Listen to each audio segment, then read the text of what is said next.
Assalamualaikum warahmatullahi wabarakatuh. Perkenalkan, kami dari kelompok 11 studi Al-Quran yang beranggotakan Ahmad Musarab dan saya sendiri Ahmad Yani. Di sini kami akan membahas tentang ilmu qiraah. Ilmu qiraah atau maharat qiraah adalah keterampilan dalam membaca yang disajikan dalam materi pembelajaran dengan cara dibacakan terlebih dahulu oleh seorang guru, kemudian diikuti oleh para murid. Setelah belajar maharat qiraah, ditargetkan para murid dapat membaca, menerjemahkan, dan memahami teks yang berbahasa Arab. Qiraah sendiri berasal dari bahasa Arab, yaitu qara'a, yang berarti menghimpun atau membaca. Sedangkan menurut terminologi, qiraah adalah perbedaan lafaz-lafaz wahyu yang disebutkan dalam Al-Quran dalam penulisan huruf atau cara mengucapkan lafaz Al-Quran seperti ringan dan berat serta lainnya. Kemudian macam-macam qiraah. Menurut Al-Jazari, seperti dikutip Al-Suyuti dan juga Zaraqani, memaparkan macam-macam qiraah didahului dari segi sanad adalah mutawatir, masyhur, ahad, syad, ma'udhu, dan mudraj. Satu, yaitu qiraat mutawatir, adalah qiraat yang disandarkan pada periwayat yang terpercaya dan tidak mungkin mereka berdusta. Selanjutnya nomor 2, yaitu qiraat masyhur, adalah qiraat yang sanadnya sahih tetapi tidak sampai mutawatir sesuai dengan kaidah bahasa Arab, Rasam Utsmani, dan terkenal di kalangan ahli qiraat. Oleh sebab itu, qiraat tersebut tidak dikatakan syadz. Selanjutnya nomor 3, yaitu qiraat ahad, adalah qiraat yang sanadnya sahih tetapi rasamnya berbeda dengan Rasam Utsmani. Yaitu selanjutnya nomor 4, qiraat syadz, adalah qiraat yang sanadnya tidak sahih. Misalnya yaitu nomor 5, qiraat ma'udhu, adalah qiraat yang tidak ada asalnya. Selanjutnya yaitu nomor 6, yang terakhir, adalah qiraat mudraj, adalah qiraat yang disisipkan penafsiran seperti qiraat yang diambil dari Ibnu Abbas. Baik, selanjutnya sejarah perkembangan qiraah. Pembahasan tentang sejarah dan perkembangan ilmu qiraah ini dimulai dengan adanya perbedaan pendapat tentang waktu mulai diturunkannya qiraat. Ada dua pendapat tentang hal ini. Pertama, qiraat mulai diturunkan di Mekah bersamaan dengan turunnya Al-Quran. Alasannya adalah bahwa sebagian besar surat-surat Al-Quran adalah makkiyah, di mana terdapat juga di dalamnya qiraat sebagaimana yang terdapat pada surat-surat Madaniyah. Hal ini menunjukkan bahwa qiraat itu sudah mulai diturunkan sejak di Mekah. Kedua, qiraat mulai diturunkan di Madinah sesudah peristiwa hijrah, di mana orang-orang yang masuk Islam sudah banyak dan saling berbeda pendapat atau berbeda ungkapan bahasa Arab dan dialeknya. Pendapat ini dikuatkan oleh beberapa tokoh, yaitu Imam Muslim dalam kitab Sahihnya. Demikian juga Ibnu Jarir Al-Tabari dalam kitab tafsirnya. Hadis yang panjang tersebut menunjukkan tentang waktu dibolehkannya membaca Al-Quran dengan 7 huruf adalah sesudah hijrah. Sebab sumber dari Bani Kofar yang disebutkan dalam hadis tersebut terletak di dekat kota Madinah. Kuatnya pendapat yang kedua ini tidak berarti menolak membaca surat-surat yang diturunkan di Mekah dalam 7 huruf, karena ada hadis yang menceritakan tentang adanya perselisihan dalam bacaan Quran dalam surat Al-Furqan yang termasuk dalam surat Makkiyah. Jadi jelas bahwa dalam surat-surat Makkiyah juga dalam 7 huruf. Para sahabat kemudian menyebar ke seluruh pelosok negeri Islam dengan membawa qiraat masing-masing. Hal ini menyebabkan berbeda-beda juga ketika tabi'in mengambil qiraat dari para sahabat. Demikian halnya dengan tabi'in yang berbeda-beda dalam mengambil qiraat daripada tabi'in. Ahli qiraat di kalangan tabi'in juga telah menyebar di berbagai kota. Para tabi'in ahli qiraat yang tinggal di Madinah antara lain Ibnu al-Musayyab, Urwah, Salim, Umar bin Abdul Aziz, Sulaiman dan Atta, keduanya putra Yasar, Mu'az bin Harith yang terkenal dengan Mu'az al-Qori, Abdurrahman bin Hurmuz al-A'raj, Ibnu Shihab al-Zuhri, Muslim bin Jundab, dan Zaid bin Aslam. Dan yang tinggal di Makkah yaitu Ubay bin Umair, Atta bin Abu Rabbah, Tawus Mujahid, Ikrimah, dan Ibnu Abu Malikah. Perkembangan selanjutnya ditandai dengan munculnya masa pembukaan qiraat.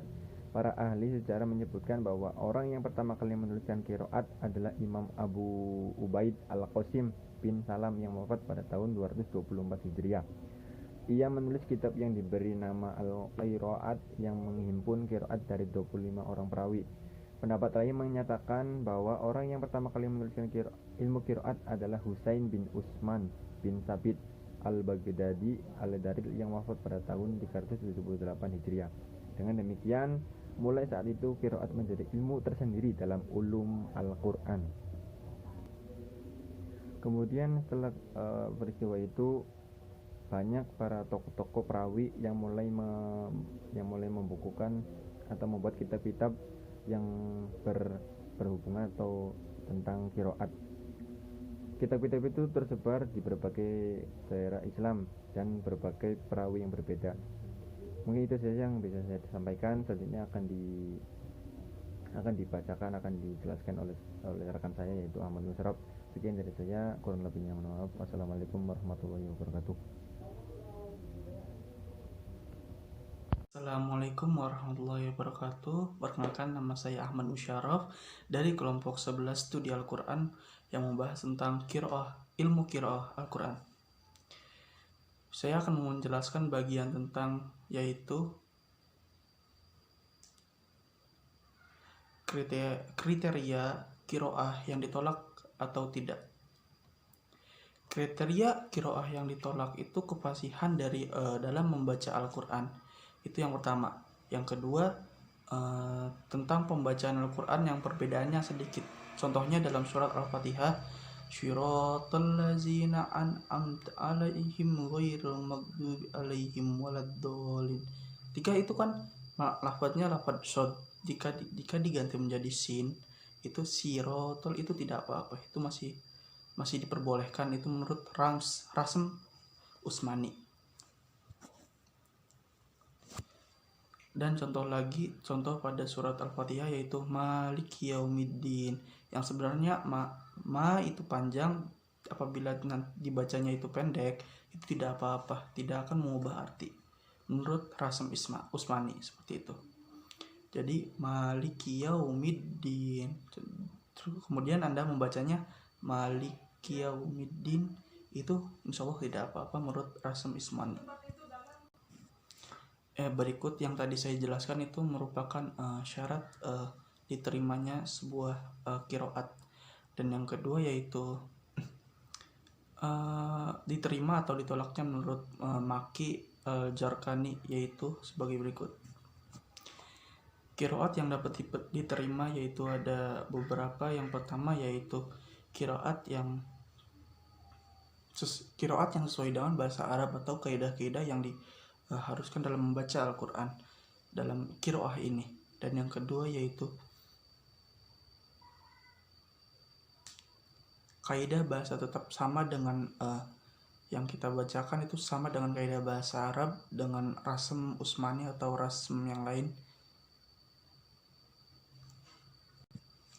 Kaidah bahasa yang menurut Rasm Mushaf yaitu contohnya kayak semacam sahih periwayatannya yang masuk dan tidak yang setara mutawatir gitu.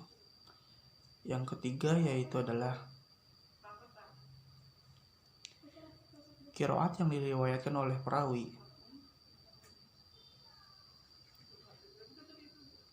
yang sikoh ataupun tidak. akan tetapi tidak sama dengan kaidah bahasa Arab, maka qiraat tidak akan dapat terima. Meski qiraat tersebut masuk sama dengan rasm mushaf gitu. Kemudian yang saya akan menerangkan bagian selanjutnya yaitu pengaruh qiraat terhadap istinbat hukum. Qiraat dalam beristinbat hukum, jika kita membacanya salah dalam mengharakatkan atau tafsir, tajwid, serta yang seterus-terus seperti itu dapat mengubah bacaan arti dari kita baca tersebut. Jadi barang kita ketika kita membaca Al-Quran tetapi harokatnya ada beberapa yang salah, itu dapat mengubah arti. Itu seperti itu. Jadi bisa dimasukkan dalam istinbat hukum. Apa itu istinbat hukum? Istinbat hukum yaitu semacam kayak tidak diperbolehkan merubah suatu peraturan atau mengubah arti dalam suatu Al-Quran tersebut. Bagian selanjutnya yaitu faedah kita mempelajari qiraat Al-Quran. Apa faedahnya mempelajari qiraat Al-Quran? Yaitu kita dapat mengetahui bacaan-bacaan yang wajib sekiranya kita bacakan, dan kita harus mengetahui harokat panjang pendeknya itu seperti apa agar tidak mengubah arti atau tafsiran dari arti Al-Quran tersebut. Yang kedua dapat mentakhrij atau mencari solusi hukum bacaan yang diperselisihkan oleh para ulama. Yang ketiga, dapat menemukan arti bacaan dari suatu Al-Quran atau hukum bacaan yang berbeda dalam kondisi dimanapun, atau berbeda dari suatu isi Al-Quran tersebut. Dan yang keempat yaitu dapat mendapatkan penjelasan dari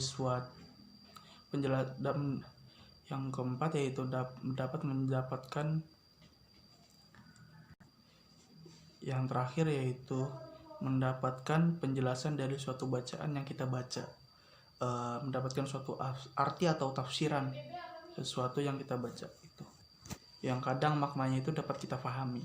Sekian dari saya. Untuk kesimpulannya yaitu kesimpulan dari ilmu qiraah Al-Quran yaitu kita harus diwajibkan mempelajari qiraah Al-Quran ketika kita mempelajari ilmu Al-Quran. Contoh, kita sedang membaca Al-Quran, kita juga harus tahu mengetahui tafsiran atau arti harokat panjang pendeknya seperti apa agar tidak terkeliru dalam menafsirkan arti tersebut. Sekian dari kelompok 11, kami Ahmad Busarab serta Ahmad Yani. Wassalamualaikum warahmatullahi wabarakatuh.